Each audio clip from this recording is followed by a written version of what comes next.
a definition of a trade loan.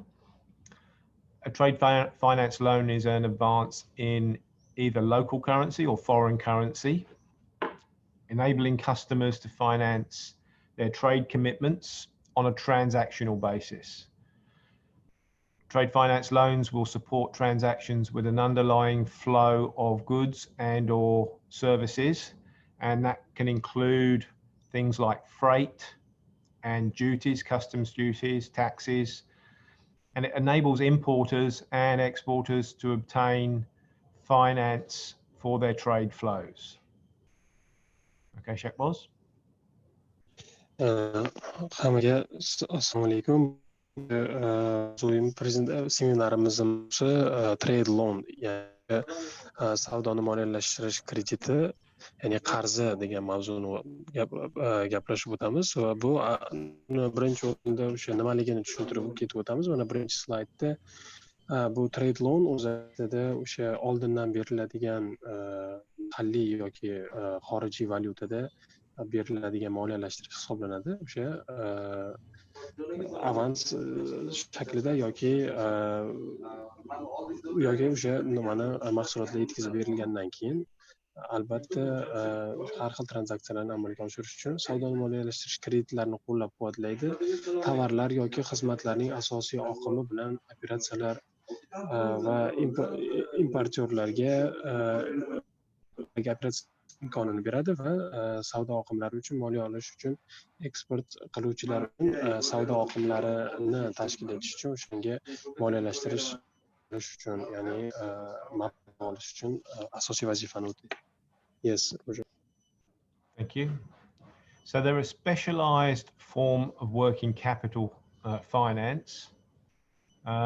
They're not an all-purpose working capital tool such as an overdraft, but they're actually individual loans that are created to support nominated trade flows for tenors that are matched and aligned to the customer's cash conversion cycle for the goods being traded. So you will recall when we looked at trade facilities, we looked and analyzed the customer's trade cycle to understand where and when the customer needed finance. And that is exactly what a trade loan does. It provides finance at a point in the trade cycle where the customer needs funding, doesn't have cash flow available, and so he looks to the bank to provide that trade finance. Thank you, Shahboz. Trade loan asosiy vazifalaridan biri bu o'sha savdo sikli boshlangan paytida, ya'ni savdo sikli уже davom etyapti. Aytaylik, bir mijoz mahsulotlarni, bir mijoz o'zini biznesini boshladi va import eksport tranzaksiyalar bo'lib o'tyapti. O'sha bo'lib o'tayotgan paytida, ya'ni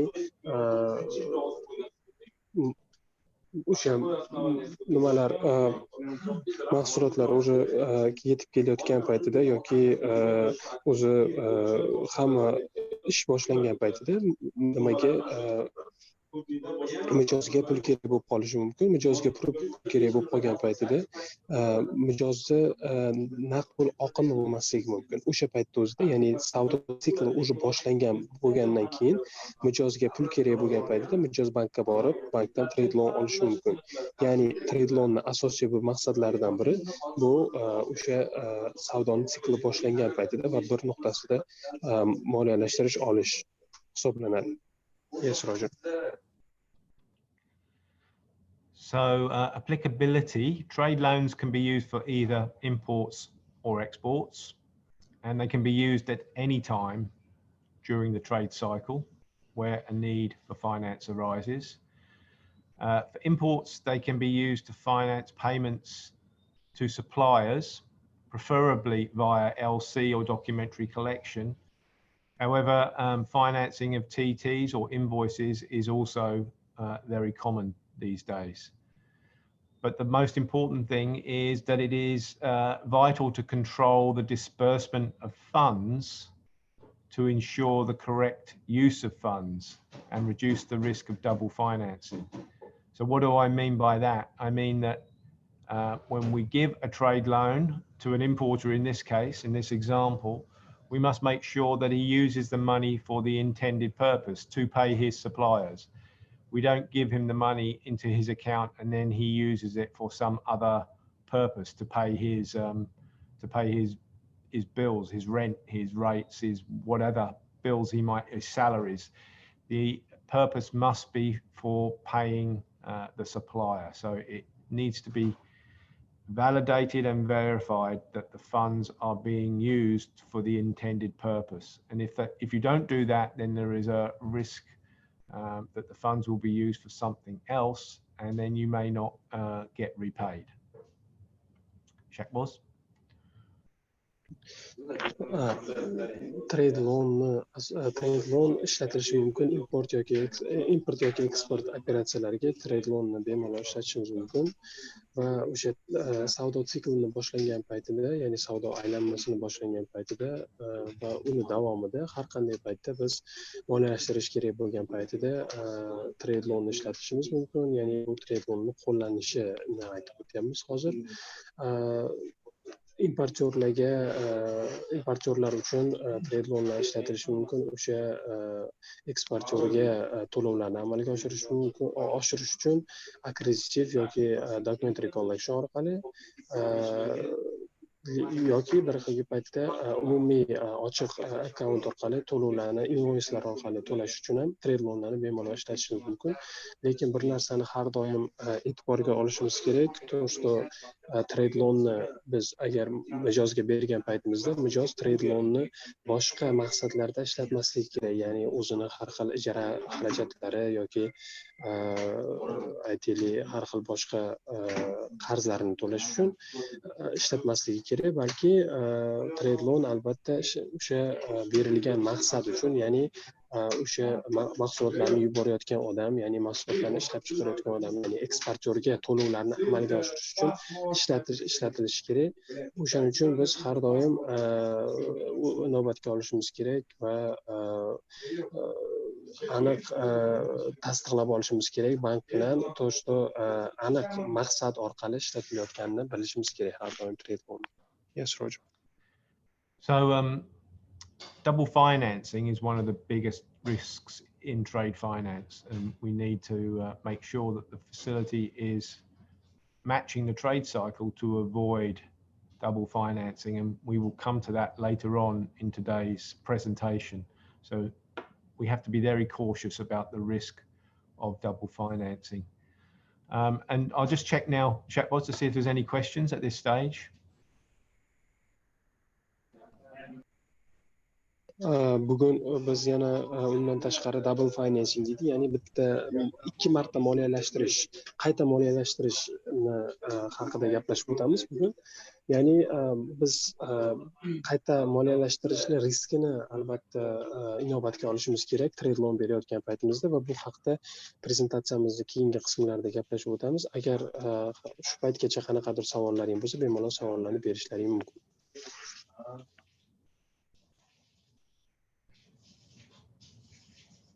Any questions at this stage? Hech kimda savollar yo'qmi? Agar savollar bo'lsa, bemalol savollarni berish mumkin. I guess so we don't have any kind of questions. If I'm going to tell to the colleagues that if there will be some questions, they're going to type in the chat, okay? Agar qanaqadir savollar bo'lsa, chatga bemalol yozishlaring mumkin. O'sha to'xtalgan paytida savollaringga bemalol javob berib o'tamiz. So I've actually delivered them that if there are going to be kind of concerns regarding the questions or some misunderstandings, in that case, they're going to actually let us know in the chat, okay? So we can actually continue the presentation. Thank you very much. Switching to exports. Now, for export finance, we know that there's two broad categories of export finance: pre-shipment and post-shipment. Again, pre-shipment is riskier because it involves performance risk on the exporter. If he fails to perform, fails to ship the goods for whatever reason, then that may mean that you have a problem and that you will not be repaid. So pre-shipment finance definitely riskier. For pre-shipment, they are often used to pay local suppliers or finance the manufacturing cycle. And once again, it is important to ensure the correct use of funds and to make sure that they are being used for the intended purpose. So an example of that would be to make sure that you are paying the supplier. If the pre-shipment finance is being used to source raw materials or product, then you should make sure that the trade loan that you are given is then being used to pay those suppliers. It's not just simply being placed into the customer's account and then the risk that he will use the funds for something else. For post-shipment, it's easier to control because if you're using post-shipment finance, either against an LC or a collection, then the bank is actually handling the documents, handling the export collection or the export LC negotiation, and then the documents will be remitted overseas and the funds will come back and repay the trade finance loan that you have created. Again, open account financing is popular. So financing of invoices or TT transactions is also common. Shahboz? Yani biz yana hozir bu slaydda ham o'sha bu trade loanni qo'llanishini davom ettirib qo'llanish haqida gapirishni davom ettiramiz. Birinchi o'sha export trade loanlari, ya'ni export trade loanlari ishlatiladi o'sha pre-shipment, ya'ni mahsulotlarni yetkazib berishdan oldin yoki mahsulotlarni yetkazib berilgandan keyingi moliyalashtirishni ta'minlash uchun ishlatiladi. Odatda pre-shipment, ya'ni mahsulotlarni yetkazib berishdan oldingi moliyalashtirish odatda ozgina riski anchagina balandroq hisoblanadi, chunki eksportyor ko'p riskni o'ziga olishi mumkin va eksportyor o'zini o'sha aytaylik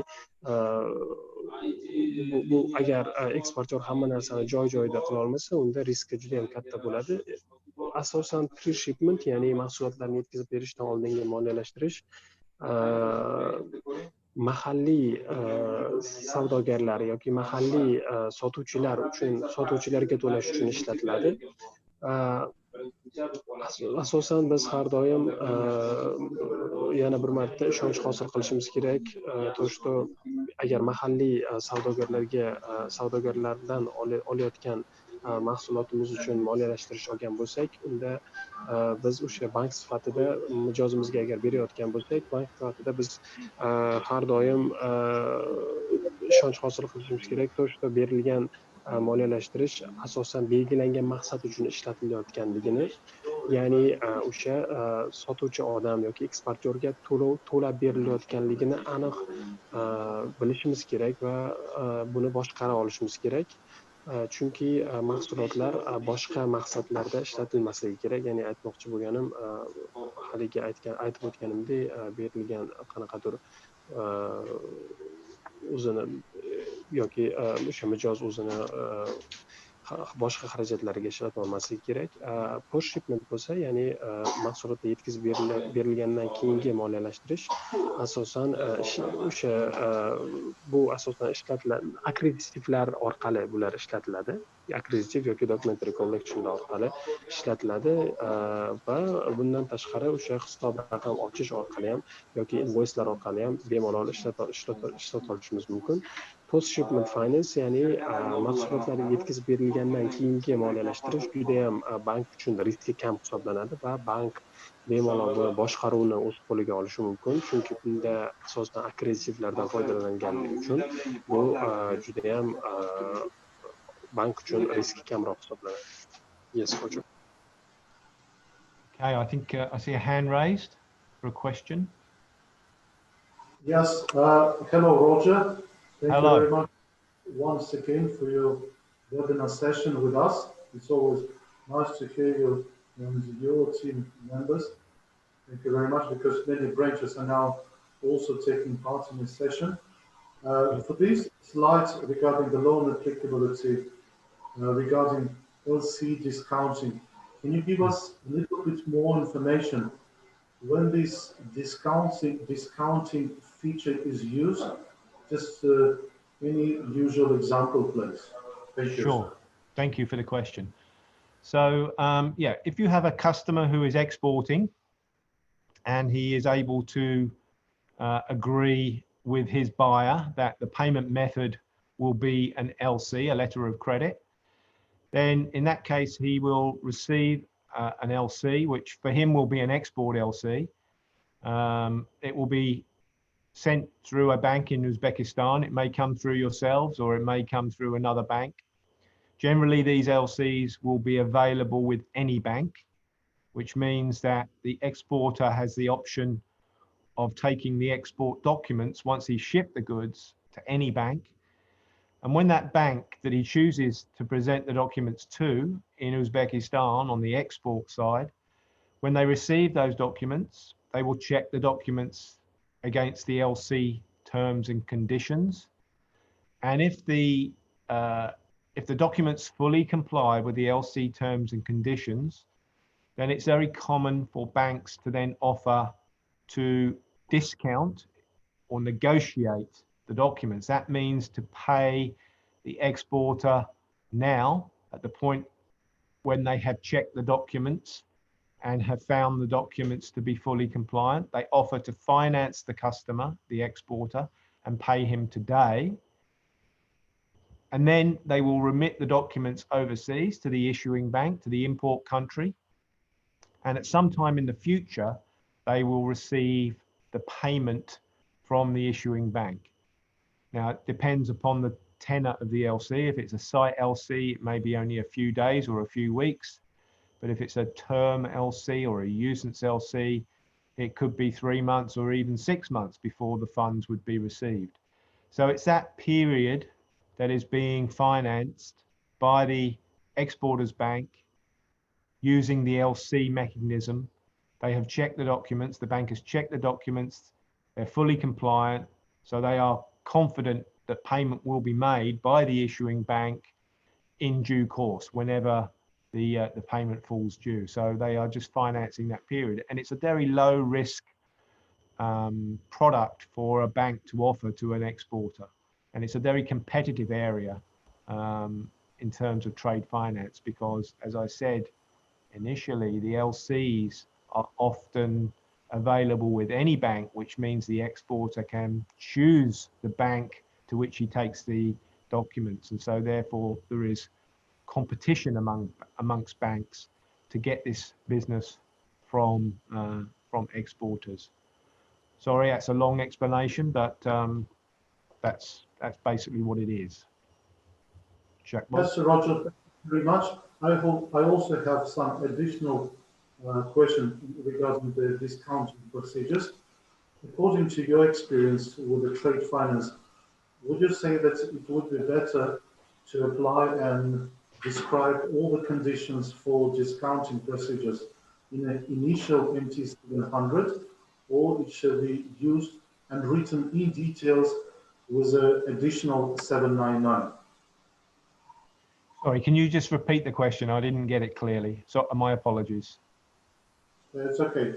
For these discounting procedures on the LC side, according to your experience, would it be better to write down in MT700 an initial letter of credit, or the additional 799 should be issued with all the detailed explanation?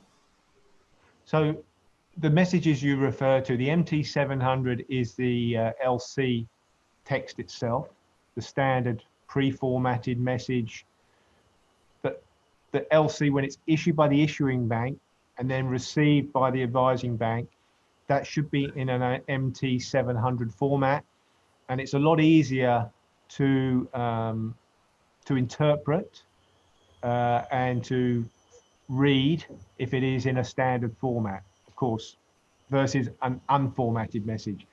A 799 is an unformatted message, and you would not want really to receive an LC by way of an MT799, because that means it's unformatted and it's not so easy to follow and find all the information. For example, where is the latest shipment date? Where is the period of presentation? Where are the documents required? What is the reimbursement instruction? In a standard MT700, they're all in the same place. You know where to look for them. In an unformatted message, you know, you can be going all over the place. So it's more difficult to interpret LCs if they are in a free formatted message. You, as the exporting bank in this case, you basically receive what the issuing bank says, or issues rather, whatever the issuing bank sends you.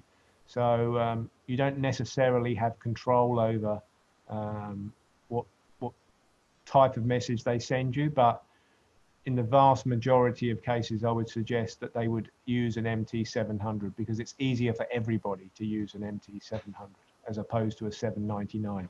799 should only be used for correspondence where there is no pre-formatted message. And there are many pre-formatted messages in the MT700 series. There's probably 20 or 30 pre-formatted messages which are there for specific reasons, specific circumstances. So wherever possible, you should use those. I hope that answers your question. Yeah, okay, thank you very much, sir. Cheers. Shakboz, I'm not sure if you want to cover any of that. Yes, so let me actually go over the question and answer a bit quickly. Yep. Summarize all of them, and regarding to the MT700 and 799 things as well, okay? Birinchi savol Timur aka Namozovdan bo'lgan savol o'sha discounting letter of credit, ya'ni discounting aggressivlar nimaligini so'rashdi, ya'ni aggressiv diskountlash. O'sha bu qisqacha qilib aytganda javob bo'ldi. Bu bank tomonidan sotuvchining qisqa muddatli kreditlashi bo'ladi, ya'ni bank tomonidan o'sha mijozga beriladigan qisqa muddatdagi akkreditiv orqali moliyalashtirish. Bank mijozni eksport uchun akkreditivda muzokara o'tkazishi yoki hujjatlarni sotib olish yoki kechiktirilgan to'lovni muddatdan oldin to'lash orqali moliyalashtirishi mumkin. Ya'ni bu qisqagina o'sha javob discounting akkreditivga. Va undan tashqari yana qo'shimcha savol bo'ldi, ya'ni discounting akkreditivni ishlatayotgan paytimizda qaysi xabar, ya'ni qanaqangi xabar yozsa yaxshiroq bo'ladi? MT700 orqalimi yoki 799 orqalimi, 799 orqalimi, o'sha format, ya'ni akkreditiv formatlari orqalimi, qaysi birini ishlatishimiz ancha muvaffaqiyatli bo'ladi bizga deb aytilganda javob bo'lyapti o'sha MT700 ni ishlatganimiz bizga juda ham maqsadga muvofiq bo'ladi, chunki buni ishlatish juda ham oson va formati albatta bu anchagina formatlangan, o'shaning uchun buni ishlatish oson. Chem 799 dan ko'ra degan javob bo'ldi. Va undan tashqari yana qo'shimcha qilib aytganda 799 bu o'sha korrespondent aloqalarda ishlatiladi, основной degan javob bo'ldi. Qisqacha qilib aytganda bu savol javobda shu narsalar gaplashib o'tildi. Yes, Roger, so I've actually delivered to the kind of summary of the question and answer section, like kind of little bit, so we can go on. Thank you. Let me just.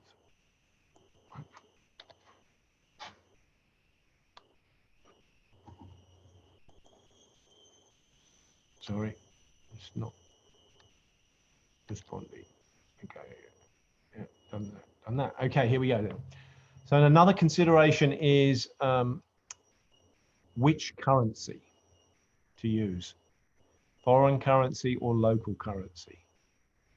So the general rule is that for imports, trade loans can be taken in either foreign currency or local currency. But for exports, trade loans are usually financed in the currency of the sales invoice because there is a natural hedge, which is typically a foreign currency. So if a customer is exporting, quite likely the currency will be US dollars or euros or yen. And that is the obvious then currency to provide the trade loan. So often there is a strong incentive for customers to borrow in foreign currency, as the interest base rate is usually much lower than the local currency base rate. And ADB can provide foreign currency funding directly to banks under the ADB Trade Finance Program, revolving credit facility, to enable banks to offer foreign currency trade loans. So before I show you what that looks like, I'll just emphasize that for importers, it can be in foreign currency or in local currency. If you agree to provide an importer with a foreign currency trade loan, then don't overlook the fact that he has foreign currency risk exposure, because only when the loan matures and he has to repay you will you sell him the foreign currency to repay the foreign currency trade loan. And that could be in 3 months' time or even 6 months' time. And you don't know what the exchange rate will be in 3 months' time or 6 months' time. So customers, importers that choose to take foreign currency trade finance loans have foreign exchange exposure, and some banks will insist that the customer take out a forward exchange contract to make sure that risk is covered. So that is another solution to that potential problem. Of course, alternatively, if you provide them with a loan in local currency, then the foreign exchange exposure has already crystallized. And so you don't have to then worry about the customer having a foreign currency exposure. So Shahboz, I'll let you explain that. Okay. Boshqa e'tiborga olinadigan tomonlari trade loanni aytib o'tamiz. O'sha birinchi savollardan biri bu mahalliy valyutada yoki xorijiy valyutada hisoblanadi. Ya'ni trade loanlar berilishi mumkin mahalliy valyutada yoki xorijiy valyutada. Undan tashqari import trade loanlar uchun, aytaylik import trade loanlar uchun bu mahalliy valyutada yoki xorijiy valyutada olish mumkin bemalol.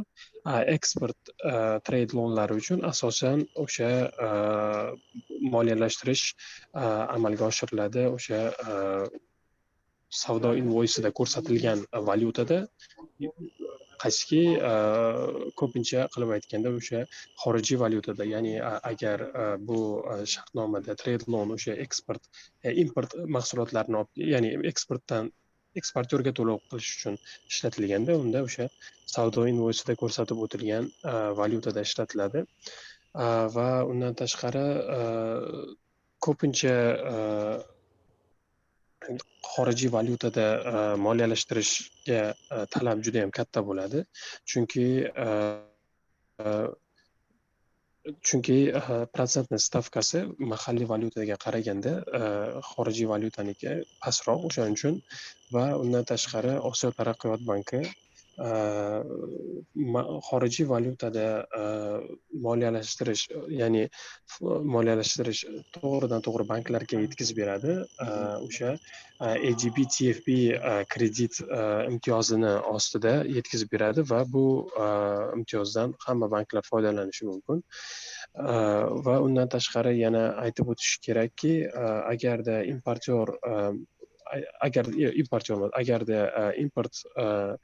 savdo import trade loanlari olinadigan bo'lsa, unda import trade loanlari asosan agarda xorijiy valyutada olinadigan bo'lsa, o'sha xorijiy valyutani o'zgarishi jihatidan o'sha importyorga qanaqadir ozgina ta'sir qilishi mumkin yoki boshqa qilishi mumkin. Shu tomonlarni ham har doim inobatga olib o'tishimiz kerak.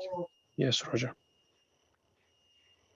So if the customer comes to you, whether he's an importer or an exporter, and asks for a trade loan in foreign currency, then that could pose a problem for your bank or for other banks if they don't have access to foreign currency liquidity. In other words, if a customer asks you for a trade finance loan in Japanese yen and you don't have any Japanese yen deposits, or you don't have any Japanese yen funding available to you from other banks, then you would not be able to lend to the customer in Japanese yen. So what ADB can do under the trade finance program is lend the Japanese yen to you so that you can then on lend the Japanese yen to your customer. And that looks like this. So you can see step one is a request from the customer for pre or post export funding. And step two is that your bank doesn't have Japanese yen.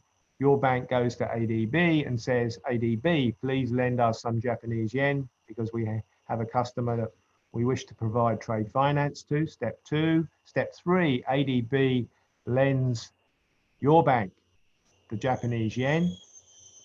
And then your bank, once it receives the Japanese yen, is able to on lend it to your customer with a margin over and above the margin that has been charged by ADB.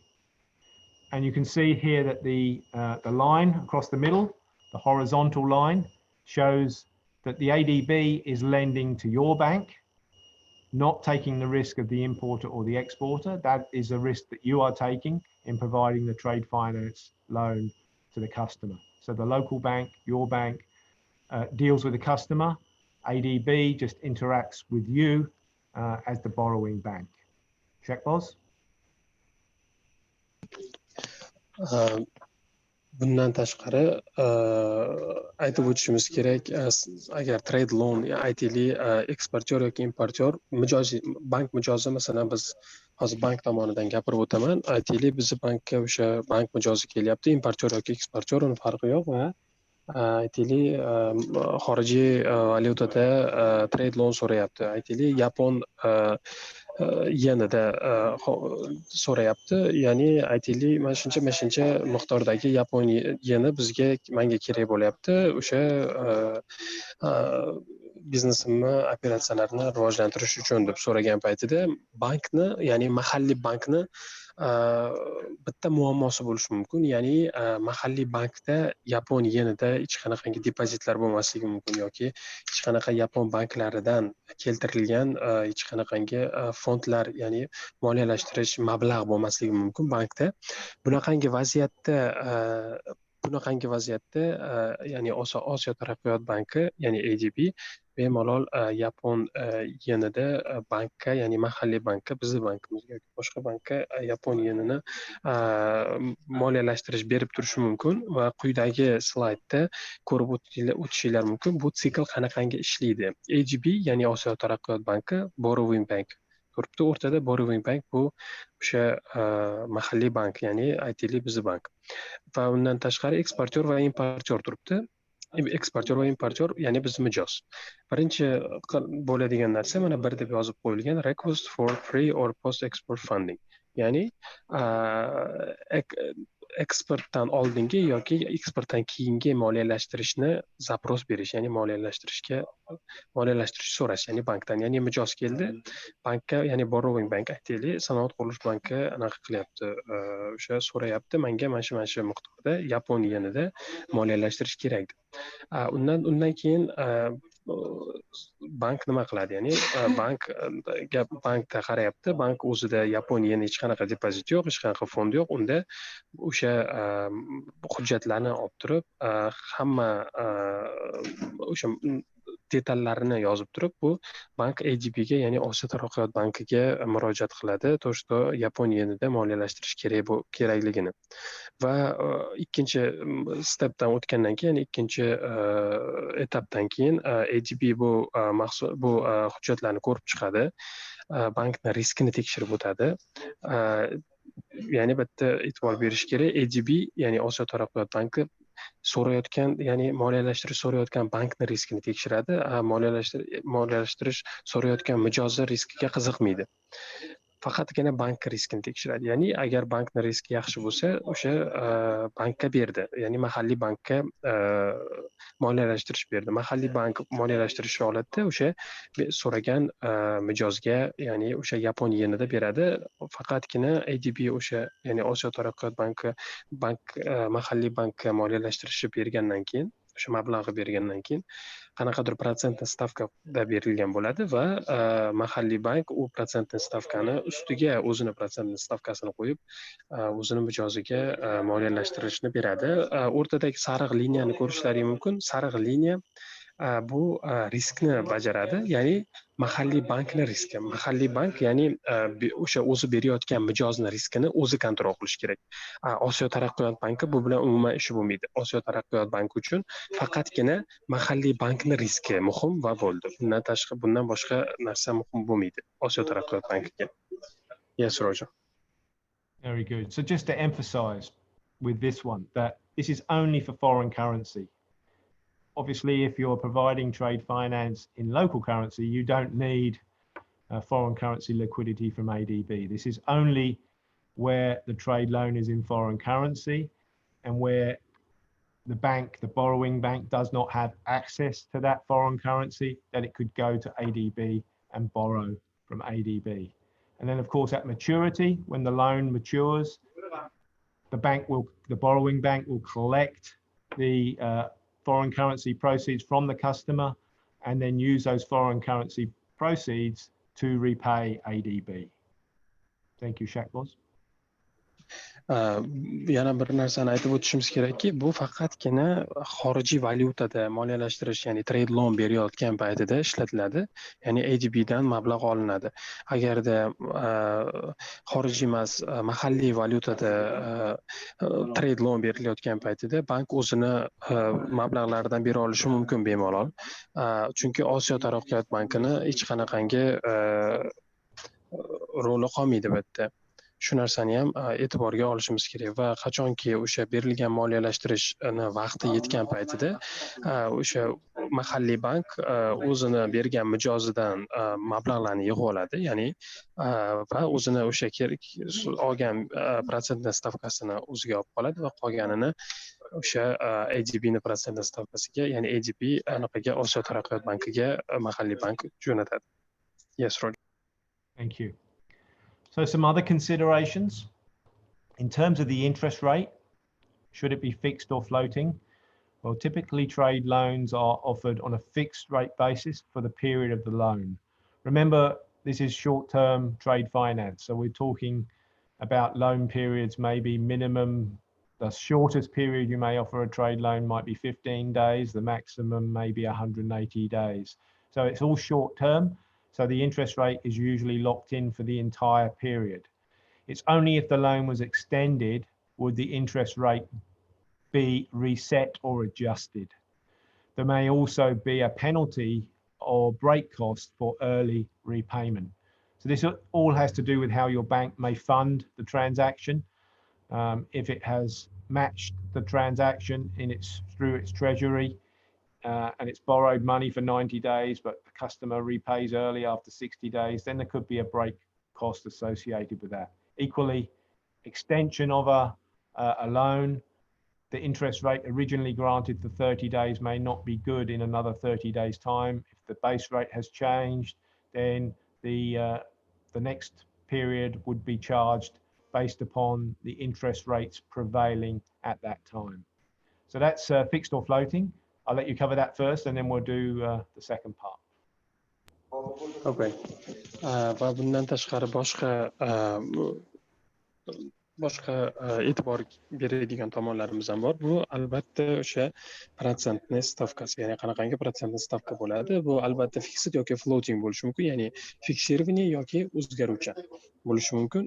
Ko'pincha bu albatta o'zgaruvchi fixed bo'ladi, ya'ni fiksирование protsentni stavka bo'ladi, chunki trade loanlar odatda qisqa muddatlarni gaplashib o'tyapmiz va o'shaning uchun minimum 15 kundan maksimum 190 kungacha bo'lgan muddatlarni gaplashib o'tyapmiz va odatda o'sha trade loan beriladi fiksирование protsentni stavka orqali o'sha berilgan loanni muddatiga qarab va ko'pincha o'sha bu nimasi protsentni stavkasi o'zgarishi mumkin yoki qayta qo'yilishi mumkin va bundan tashqari agarda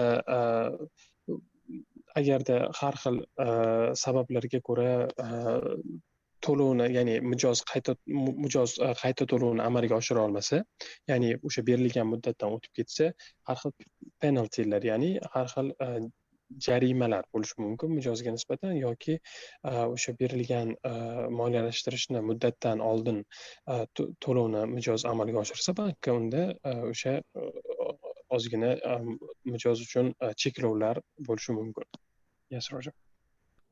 So then interest, whether you collect it in advance or at maturity, it's entirely your decision, but typically interest is collected in arrears upon repayment of the trade loan.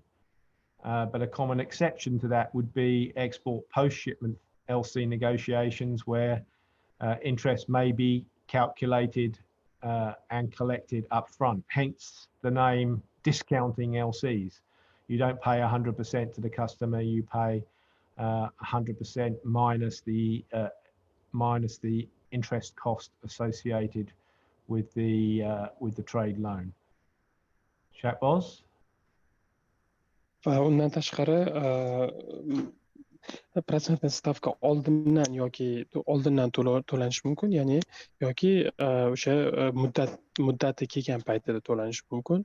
Odatda protsentni stavka o'sha trade loan berilgandan keyin to'lanish boshlanadi, lekin ommalash. Shahboz, you've gone mute.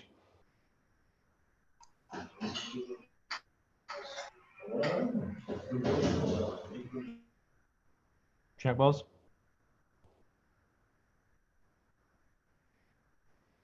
We may have lost him. Shahboz, you're on mute.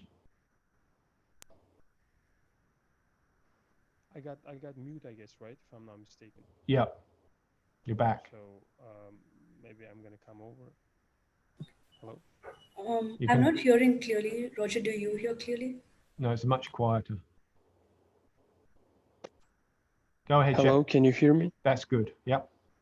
Yeah, so it was muted, right? I guess. Not initially, but halfway through you disappeared. Okay. Yeah, I'm gonna go like kind of quick through, okay? In that case. Yep. Protsentni stavkasi oldindan to'lov bo'lishi mumkin yoki o'sha muddati yetib kelgan paytida to'lanishi mumkin. Odatda protsent stavka to'lovi boshlanadi o'sha trade loan berilgan paytdan boshlab. Lekin juda ham ommalashgan turlardan biri o'sha eksport mahsulotlar yetkazib berilgandan keyingi akkreditivlar orqali to'lov bo'ladi. Bunda o'sha mahsulotlar protsentni stavka va oldindan hisoblanadi va oldindan to'lanadi. Yes, Roger. Thank you. So the next part, getting the right tenor. This is very important because remember I mentioned before about the risk of double financing. This is why this is so important, to make sure you get the correct tenor. So here we have some examples of some tenors. Typically tenors are in 15-day blocks or 30-day blocks. So 30 days or 60 days or 90 days, maximum 180 days. And it's important to match the maturity date of the trade loan with the expected receipt of sales proceeds. You should also have control over the customer's cash flow, because that is the source of repayment. So trade transaction or operating account, so that there is no leakage of cash elsewhere. Elsewhere means to another bank. So an example, if you had a customer that is importing motor vehicles, let's say a Mercedes, some nice vehicles, and he imports 6 vehicles from overseas. He pays for those by way of cash or TT, and he expects to sell 2 vehicles per month for the next 3 months. However, the shipment time is 60 days. So in other words, he's not going to receive the goods, the vehicles, for another 60 days. And then he expects to sell 2 vehicles per month thereafter. So in this example, you should split the payment to the supplier into 3 trade loans. one with a maturity of 90 days, one with a maturity of 120, and the last one with a maturity of 150 days. Where does the 90 days come from? The 90 days is the 60-day shipment time plus the 30 days. He will sell 2 vehicles. So he should be repaying you for 2 vehicles after 90 days. Then he sells another 2 vehicles in the next month. So the next loan matures 30 days later, which would be a total of 120 days. And similarly, for the final tranche, he sells the last 2 vehicles in month 3. That's going to be 90 days after he received the vehicles. It took 60 days to receive the vehicles, so the trade loan for the final 2 vehicles should be 150 days. Very important you get that, you get those tenors correct and match them with when the customer is going to receive the cash. If you don't do that, then, and you give him a trade loan for 150 days for all of those 6 vehicles, then on day 90 and day 120, the customer is going to be sitting on a lot of cash. And the risk is he's going to use that cash for something else. And when the maturity date comes, he spent the money elsewhere.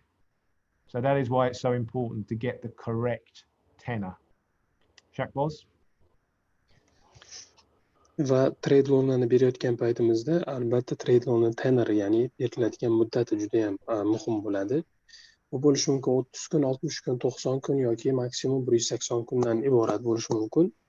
Va albatta trade loanni berayotgan paytimizda o'sha nimani mijozimizni nima qanaqangi ish qilmoqchi va unga qanaqangi bu ishidan, bu biznesidan qanaqangi pul oqimi unga kelib turadi va qancha muddatda keladi. Chunki albatta trade loan bergan paytimizda biz bergan moliyalashtirishimizni o'z vaqtida qaytarib olishimizga ishonch hosil qilishimiz kerak va o'shaning uchun trade loanlarni har xil qismlarga bo'lib даже bersak ham bo'ladi. Masalan, misol uchun aytaylik, bir mashina, aytaylik bizni o'sha mijozimiz chet eldan mashina import qilyapti.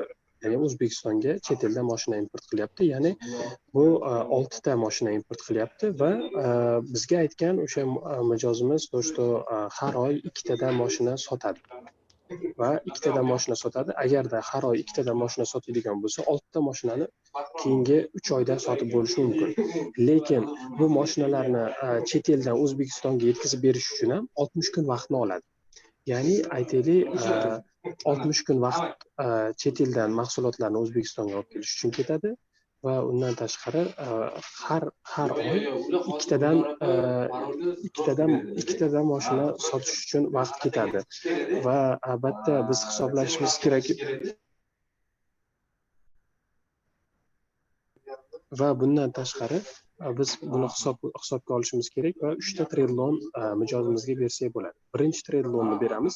O'sha tenor 90 kun muddat tenor bilan beramiz. Chunki 90 kun muddat tenor berishimizni sababi, ya'ni 90 kun muddatga berishimiz sababi bu o'sha mahsulotlarni olib kelish uchun ketadigan 60 kun plus 2 ta mashinani sotish uchun ketadigan 30 kun. Ya'ni buni общий 90 kun bo'ladi. Ikkinchi beradigan trade loanimiz bu 120 kunga. Chunki yana 2 ta mashinani 120 yana 2 ta mashinani keyingi 30 kunda, ya'ni keyingi 1 oyda sotishga ulguradi. Va undan keyingi beradigan trade loanimiz bu 150 kun bo'ladi. Chunki bu 150 kunga o'sha 60 kun mashinalarni yetkazib berish va oxirgi o'sha 2 ta mashinani sotish uchun ketadigan muddat bu 150 kun ichida mahsulotlar o'sha mashinani sotish uchun bizning mijozimizga vaqt ketadi. Va agarda shunaqangi 3 ta trade loan qilib, 3 ta muddatga qilib 90 kun, 120 kun, 150 kun qilib beradigan bo'lsak, unda o'sha mijozimiz har bitta har oy sotgan mashinalari uchun sotgan ya'ni mahsulotlar uchun bizga qayta to'lovni bankka bemalol to'lovni qilishi mumkin har oy o'z vaqtida.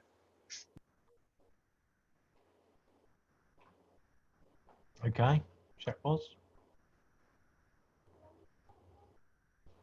Yes, I've done. So we can continue. Thank you. So remember we had these 3 basic questions from when we looked at facilities in a previous session. So before putting a trade loan facility in place, you need to be able to answer these basic questions. So what do you need it for? What is the underlying transaction?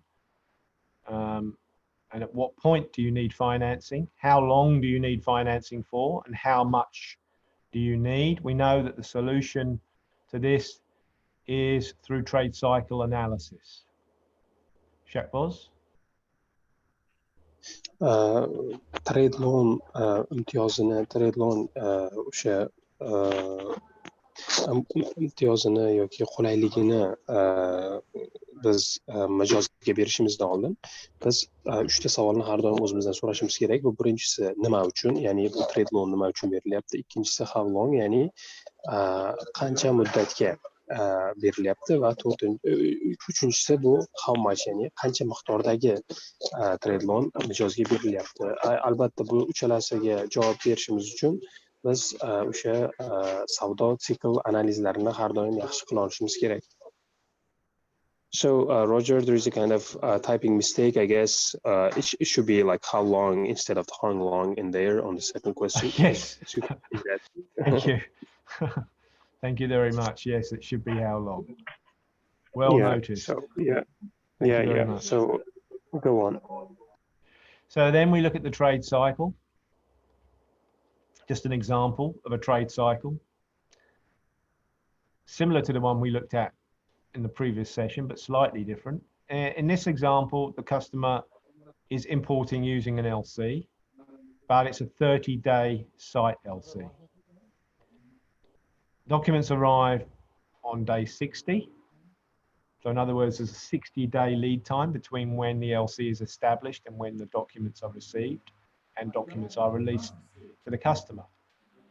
In this example, the customer has a 60-day stock holding or manufacturing period, depending upon the type of customer or business that he operates. And he then sells the products locally on day 120. So after 60 days stock holding or manufacturing, he sells the product, and he sells the product on 30-day terms. He's selling locally to domestic buyers, and 30 days after that, he receives the sales proceeds. So we can see his entire trade cycle in this example is 150 days long. He needs an import line to cover him from day 0 or day 1 through to day 120. And then he needs some financing for his sales from day 120 through to day 150, the 30 days of receivables for the domestic sales. So using this trade cycle, let's have a look at calculating a facility for this particular customer. Do you want to just quickly run through the trade cycle first, Shahboz? Yes. Savdo sikli qanaqa bo'lishi mumkin? Bizda albatta slaydda ko'rib turibsizlar, o'sha bir kundan boshlab 150 kungacha muddat berilgan.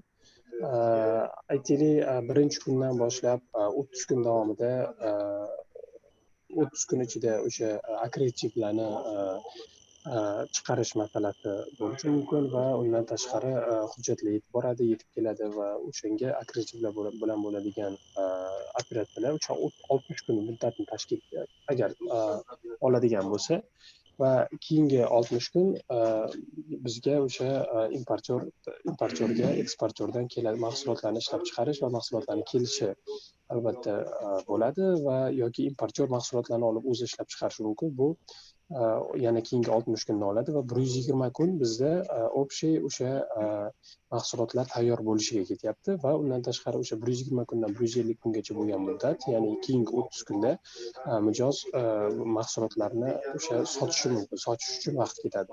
Ya'ni bunda bizga nima kerak bo'lyapti? Bizga birinchi kundan 120-kunga muddatda import liniyasi kerak bo'lyapti. Ya'ni va 120-kundan 150-kunga bo'lgan muddatda qo'shimcha moliyalashtirish, ya'ni o'sha mijoz mahsulotlarini sotish uchun kerak bo'lyapti. Bunga albatta hisoblab o'tamiz. Hozir keyingi slaydlarda buni qanaqangi vaqtga ketadi, o'shalarni hammasini hisoblab o'tamiz. Yes. So, additional information now required to calculate the facility. You'll recall that we need to know the customer's turnover, his gross profit margin, his cost of goods, his annual purchases, or raw materials or finished goods, suppliers' payment methods and credit terms, stock holding period, or the manufacturing cycle, depending on the type of customer, and then the buyer's payment methods and credit terms. This is the additional information we need to then be able to calculate the facility. Check was? Yes, just one second.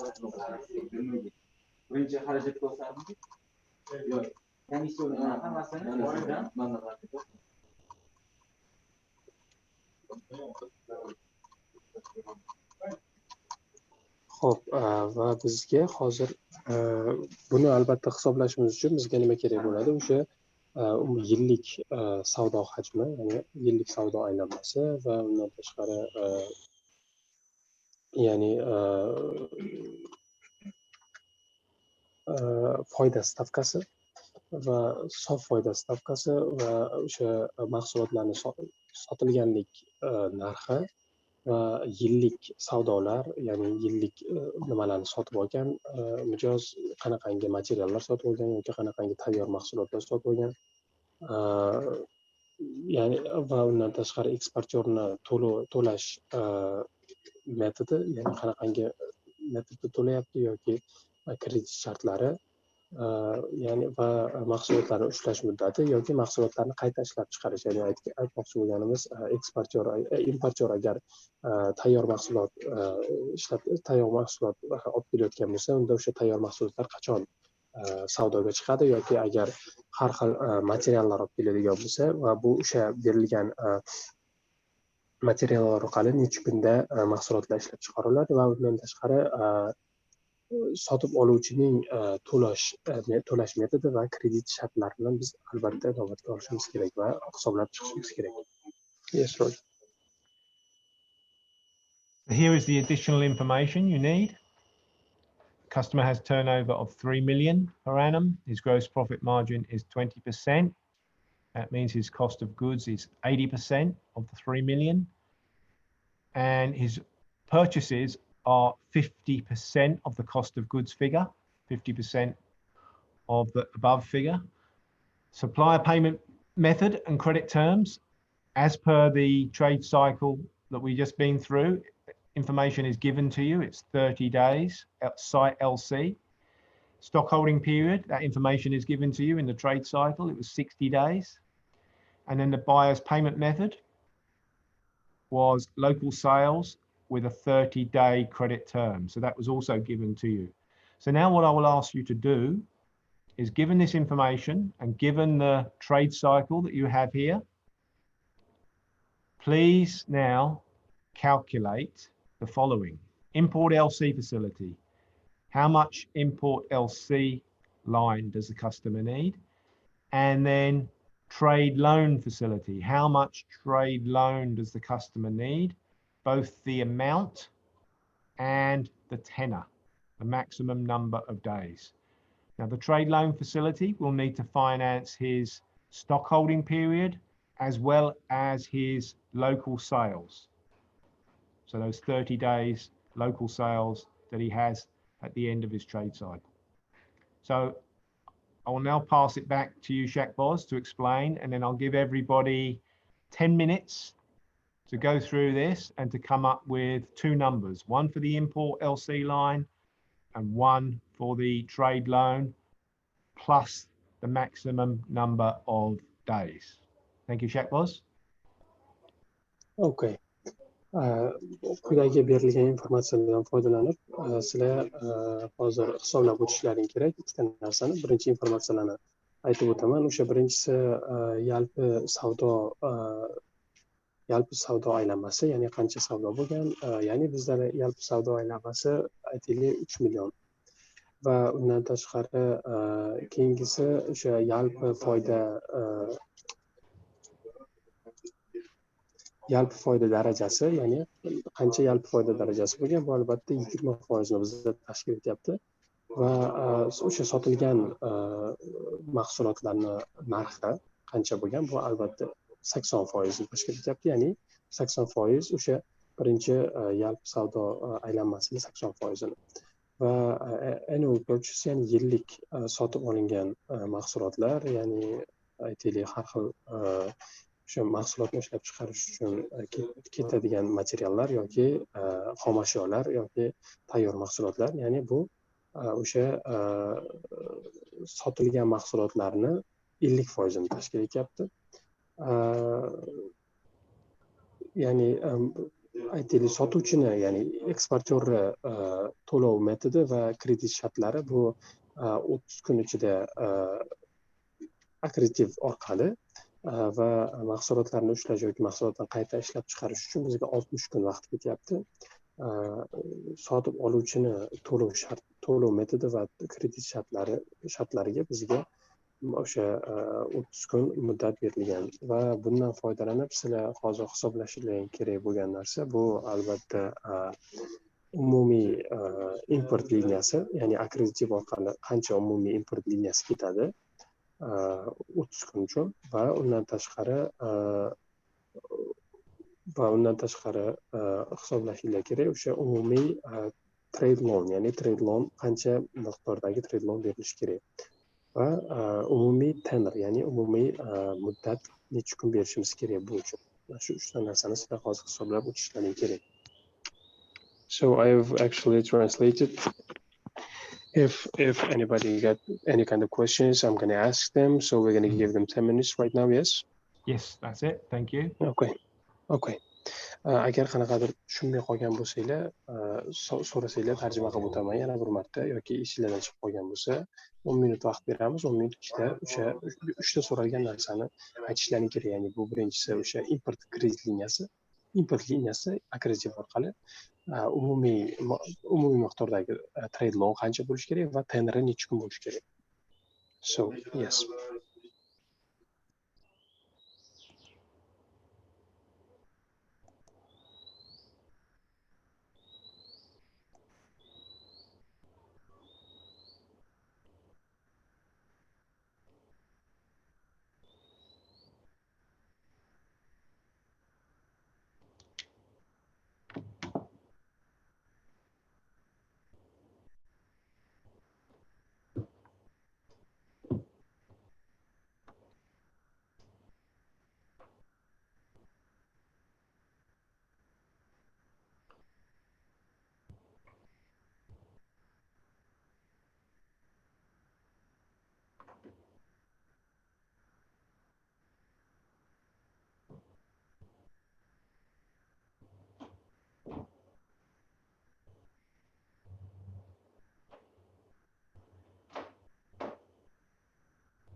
Okay, 2 more minutes.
So if you have an answer, please put it in the chat box.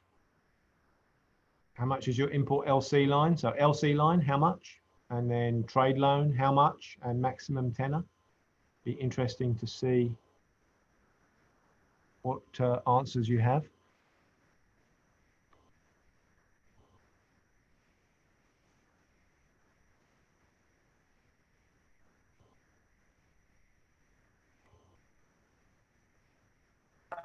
Agar javoblar bo'lsa, chatga yozishlaring mumkin bemalol. Chatda javoblaringni bemalol chatga yozishlaring mumkin. So are we going to go through right now? Yes. Okay. Do we have any anybody volunteering any answers in the chat box? We don't have so far. If anybody will have some answers, I'll let them know that to type to the chat box, okay? Yep. Agar javoblaring bo'lsa, bemalol chatga yozishlaring mumkin.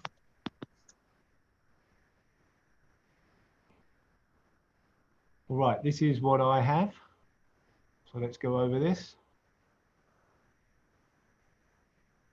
Annual purchases under a 30-day usance LC. So I get annual purchases of 1.2 million. Where do I get the 1.2 million from? Well, 3 million worth of sales, 20% gross profit margin. So cost of goods is 80% of the 3 million, which is 2.4 million. And then 50% of the cost of goods is purchases. So 50% of 2.4 million equals 1.2 million.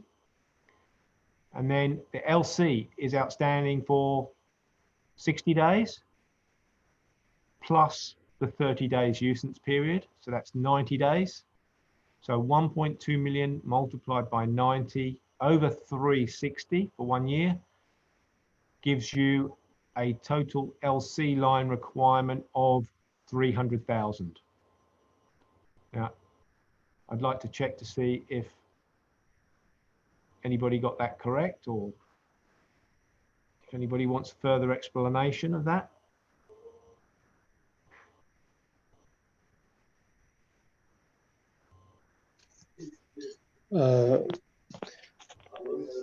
Aggressiv. Hop, birinchi savolimizga javobi, ya'ni 30 kun davomida berilgan aggressivga qancha miqdordagi importning liniya bizga kerak degan savolga javobimiz. Bu o'sha 1,2 million, ya'ni 1,2 millionni biz qayerdan oldik? 1,2 million bu 3 millionni 3 millionni mana cost of goods sold, ya'ni mahsulotlarni sotilgan narxini, ya'ni 80% bu 2,4 millionni tashkil etyapti. 2,4 millionning 50% bizda 1,2 million bo'lyapti. 1,2 millionni ko'paytiramiz 90 ga, bo'lyapmiz 360 ga, chunki 60 kun o'sha lead time va 30 kun akkreditivga ketgani uchun bizda importni liniya 300 mingga to'g'ri kelyapti. Agar qanaqadir keyingi javoblaring bo'lsa, bemalol javoblarini berishlaring mumkin.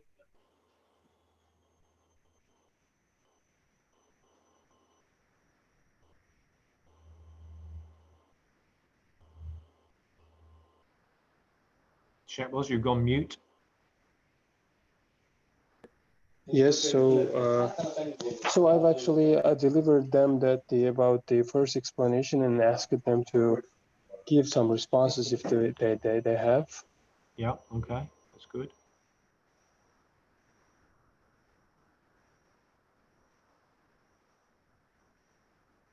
So remember, the LC is outstanding for 60 days. Then the documents arrive. Then it's a 30-day site LC, so payment doesn't have to be made under the LC for a further 30 days. That is why you have 90 days in this calculation, 90 days. That is how long the LC will be outstanding. It will be paid on day 90.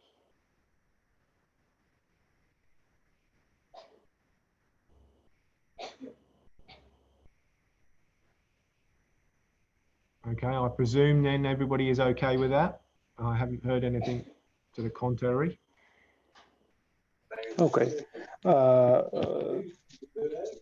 Trade loan imtiyozi bizda qanaqa bo'lyapti? Buni ko'rib o'tamiz. O'sha mahsulotlarni ushlash va qayta ishlab chiqarish uchun bizda 60 kun muddatni tashkil etyapti va import trade loanni hisoblash uchun biz o'sha 1,2 millionni ko'paytiramiz 30 ga, bo'lamiz 360 ga, chunki 30 kun davomida bizda o'sha eksportyor shartlari bor, ya'ni 30 kun davomida mahsulotlarni yetkazib berish kredit shartlari va bizda 100 mingga to'g'ri kelyapti bu. Yes, Roger. So, sorry, Shahbaz, did you just cover the trade loan calculation then? I've actually just covered the calculation of the import trade loan and this.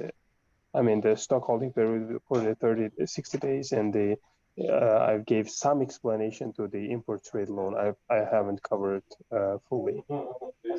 Okay, so you've covered the first half, the LC facility. It's important to distinguish between the two. You've covered the LC facility, the 300,000.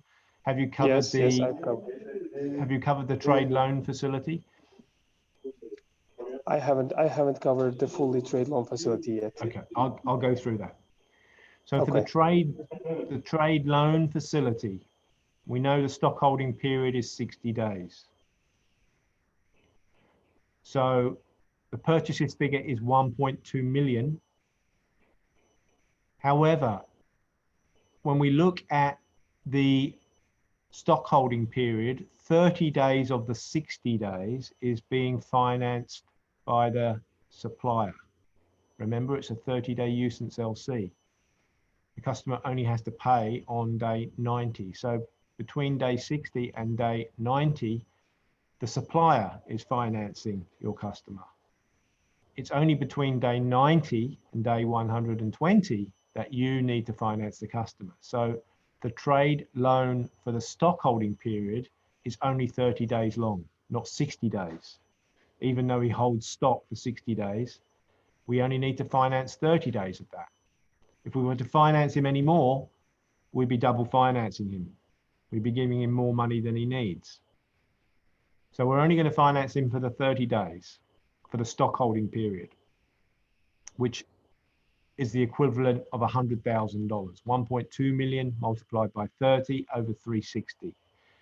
However, we are also going to finance the local sales. And he's selling on 30-day credit terms locally. So we're going to use the 1.2 million, again, the purchases figure, and we're going to continue to finance him for another 30 days to finance his receivables. So it's the same calculation, coincidentally, in this case, because it's only 30 days credit terms. So 1.2 million multiplied by 30 over 360, that gives us another 100,000. So when we add these two together, the trade loan that he needs is for 200,000, and it has a maximum tenor of 60 days. And just to remind you, when we look back here at this trade cycle, what we're actually financing for those 60 days is between day 90, when he has to pay for the imports under LC, which is not here written on this trade cycle, but on day 90 is when he's going to have to pay for the import LC. We're financing from day 90 through to day 150, that is 60 days.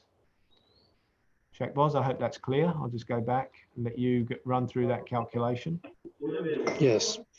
Trade loan hisoblab chiqadigan bo'lsak, ya'ni trade umumiy qancha mablag' kerak bizda trade loanga va tenori necha kun bo'ladi.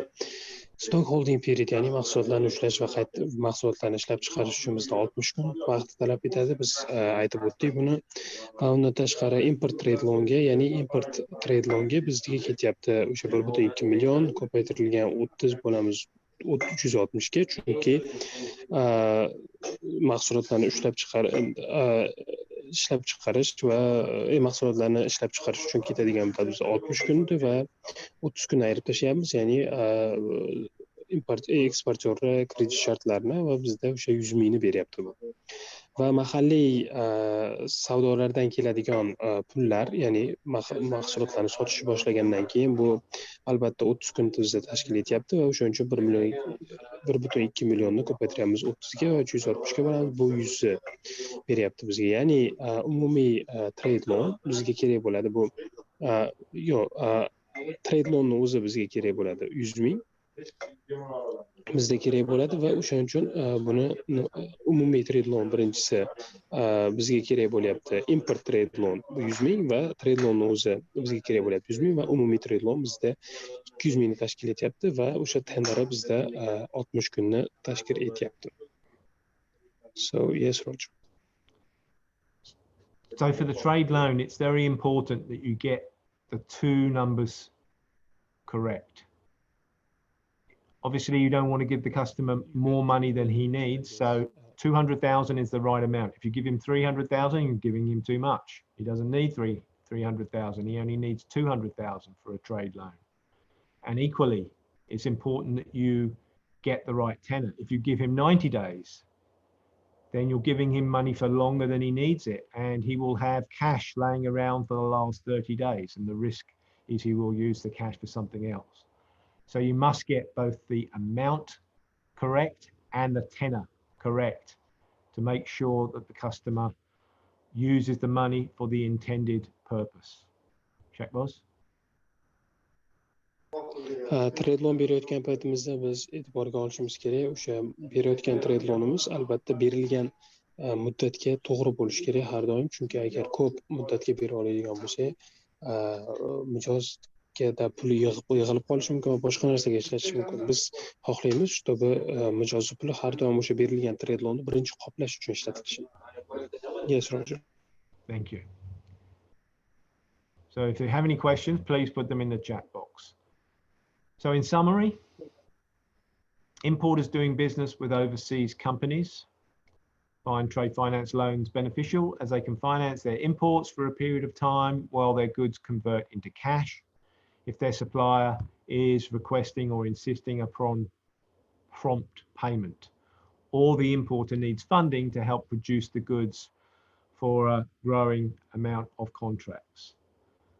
For exporters, exporters can utilize trade finance loans to bridge the gap between time taken to manufacture the goods or purchase raw materials for pre-shipment transactions and for post-shipment transactions after shipment of goods to when the exporter receives the sales proceeds from the buyer. Shaqboz?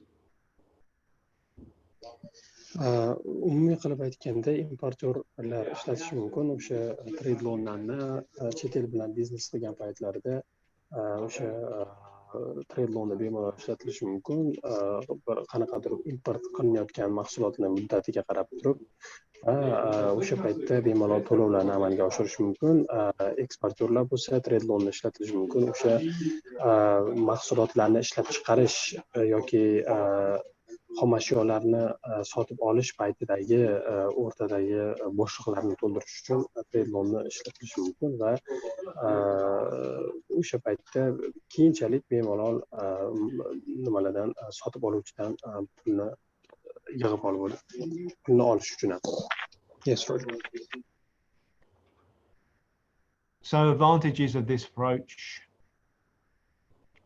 The bank can see exactly what it is financing, what goods, what services are being financed on a transactional basis and can follow the transaction through to conclusion.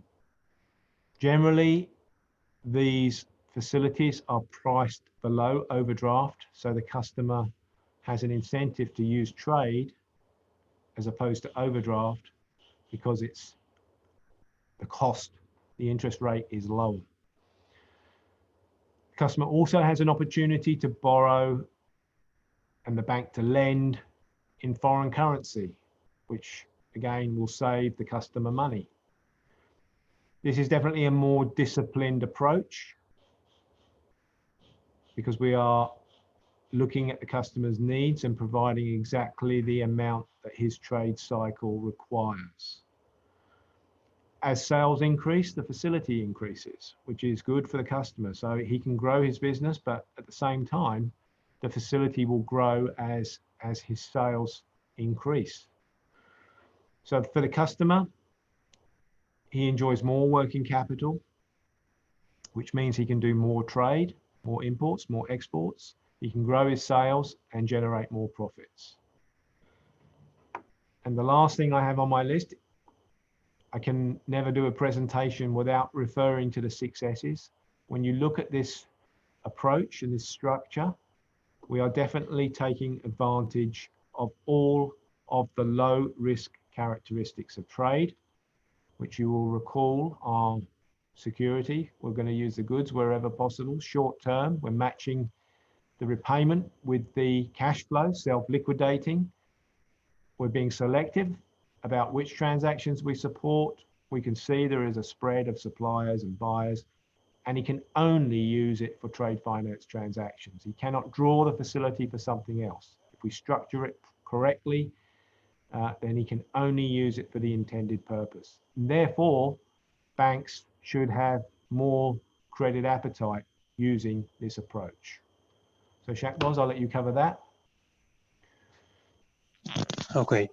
Asosiy foyda tomonlari, ya'ni trade loan foyda tomonlari bu o'sha birinchisi transparency, ya'ni bank nima moliyalashtiryapti, qanaqangi mahsulot yoki servislar moliyalashtiribdi, o'sha narsani bilish mumkin. Va undan tashqari overdraft narxlaridan anchagina past, ya'ni protsent stavkasi ancha past. Va undan tashqari o'sha chet el valyutasida pul olish yoki pul berish imkoniyatini beradi va anchagina disciplined approach, ya'ni disiplinaga qo'yilgan imkoniyatlari bor bunda, ya'ni o'sha qonun qoidalariga amal qilishi, sotuv oshgan sari imkoniyatlari ham oshadi va undan tashqari o'sha ishlab turgan kapitali, ya'ni aytmoqchi bo'lgan gapimiz o'sha mijoz agar ishlab turgan kapital bo'lsa, ko'proq savdolar bo'lsa bemalol ishlatilishi mumkin buni va undan tashqari o'sha riski juda ham kam. Aytib o'tganimizdek, o'sha xavfsizlik, ya'ni qisqa muddat o'zini likvidatsiya qilish, o'sha tanlov xususiyatiga ega va qanaqangi miqdordagi va undan tashqari o'sha spesifik kassasiga qaratilgan bo'ladi. Bu asosiy foyda tomonlari hisoblanadi trade loan. Yes, Roger. So I've actually covered that. I'm going to let you do. So the final slide, from the customer's perspective, using this approach, we can improve his cash flow management, especially if UCITS LC terms are used. In the example we've just been through, remember there was a 30-day UCITS LC. If that was increased to 60 days, that would reduce the customer's borrowing requirement because it would be financed by his supplier. So we can help manage the customer's cash flow through using trade products and UCITS LCs. Lower borrowing costs for the customer, especially if he's borrowing in foreign currency. But if he's using a trade facility, it should be priced below an overdraft. So he will save even if he borrows in local currency. He will also reduce the risk of fraud if using LCs, because LCs much harder to commit fraud under an LC transaction than it is under a TT. And by using LCs, he can open up new markets, not only for suppliers, for people supplying him, but also he can seek out new export markets, and so he can find new buyers in new locations when using LCs. So it's a great approach and one that benefits both the bank and the customer, a win-win solution. Thank you, Shekboz.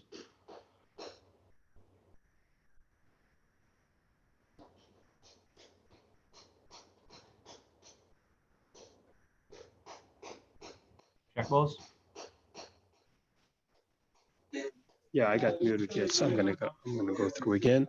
Mijozga qanaqangi foyda tomonlari bo'lishi mumkin trade loan ishlatgan paytida? Asosiy foyda tomonlaridan biri bu o'sha pul oqimini boshqarish, ya'ni agarda akkreditivlar ishlatayotgan bo'lsa va undan tashqari kam pul, ya'ni moliyalashtirish olayotgan paytida xorijiy valyutada unda kam protsentli stavka, ya'ni kam xarajatlar evaziga olish mumkin va undan tashqari yangi marketlarni ochish mumkin. Albatta, qachonki akkreditiv ishlatgan paytda, chunki bilamiz, akkreditiv ishlatilgan paytida ko'p narsa shaffoflikka qaratadi va ishonchli bo'ladi va shuning uchun ham bankka ham mijozga yaxshi bo'ladi bu. Thank you. So that concludes today's session. Is there any questions? Bugungi prezentatsiyam, bugungi nimamiz tugadi. Shu seminarimiz. Agar qanaqadir savollaring bo'lsa, bemalol savol berishlaring mumkin. Chatga yozishlaring mumkin savollarni. Agar savollaring bo'lsa, nimadan keyin, prezentatsiyadan keyin Siqil jamoasi Telegram kanalidagami yoki biror joyga yozsanglar, biz javob bera olamiz. So I've actually delivered them, Roger. If they're going to be any kind of questions, in that case, they're going to refer to me or they're going to email me, and in the next seminars we can cover the answers as well. So yeah. Okay. Very good. So we have one more session scheduled for same time next week. Okay. And we'll send you details of that through in the middle of next week. Okay, no problem. Keyingi haftaga ham bitta nimamiz bor, seminarimiz bor. Unda ham qatnashasizlar degan umiddamiz. Keyingi jumada oxirgi seminarimiz bo'ladi. Bugungi seminarimiz shu bilan tugadi. Yes, so thank you so much, Roger, for your time, for your excellent presentation. I'm going to be providing the feedback for today's and for the last presentation, for the last seminar in today's email, hopefully. So thank you so much. Enjoy your weekend. See you in the next week. Same to you. Thanks a lot, everybody. Goodbye for now. Yes. See you next Goodbye. week. Bye-bye. Bye-bye. See you.